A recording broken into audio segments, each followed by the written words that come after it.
Division de fraction. Donc la division de fraction, comment ça marche? En fait, on se ramène à une multiplication. Donc le premier élément qui est là, qui est le dividende, l'élément qui sera divisé, je le garde.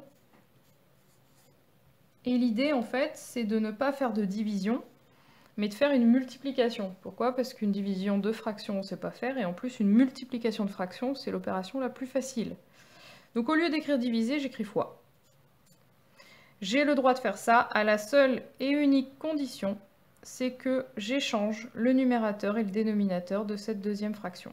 Donc au lieu d'être 11 septièmes, je vais obtenir 7 onzièmes. Mathématiquement, diviser par 11 septièmes, c'est la même chose, ça revient à multiplier par 7 onzièmes. Ça, c'est une opération que je ne sais pas faire, et ça, c'est une opération super facile. Donc, c'est pour ça qu'on fait ça comme ça. On va obtenir 7 fois 5, 35. 3 fois 11, 33. Et j'ai une fraction irréductible. 35 et 33 ne sont pas dans une même table. Alors ici, j'ai une fraction composée de deux fractions. Je vous rappelle que la fraction, c'est tout simplement une division. Donc c'est tout simplement, faut pas avoir peur de ce truc-là, c'est tout simplement la fraction 18 soixantièmes divisée par la fraction 45 centièmes.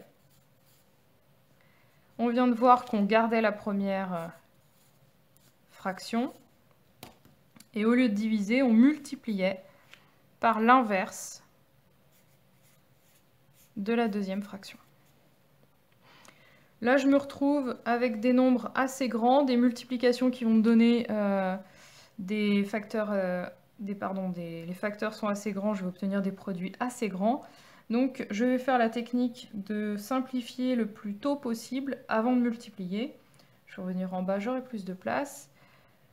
18, je vais essayer de l'écrire à l'aide de nombres plus petits. 18, c'est 9 fois 2.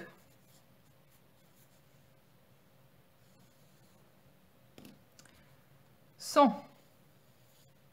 100, c'est 10 fois 10. 60, c'est 6 fois 10. Je suis contente, hein, j'ai un 10 en haut, un 10 en bas déjà. 45, c'est 5 fois 9. Donc là, je vais, comme je viens de le dire, j'ai réussi à avoir un 10 au numérateur, un 10 au dénominateur. Je vais pouvoir les simplifier, c'est-à-dire diviser par 10. Attention, ici j'ai 2 10, mais au dénominateur, je n'ai qu'un seul 10. Donc je ne peux simplifier que par un seul 10. Celui-là, je le garde. Tant pis pour moi, j'en ai pas d'autre pour simplifier. Je peux aussi simplifier par 9. Alors il va me rester 2 fois... Alors comme j'ai pas d'autres 10, autant essayer de décomposer 10. 10, c'est 2 fois 5. Donc ce 10 là, je le transforme en 2 fois 5. 6, j'ai pas d'autres 6, donc je vais essayer de décomposer aussi. 6, c'est 3 fois 2. Et puis là, 5. Donc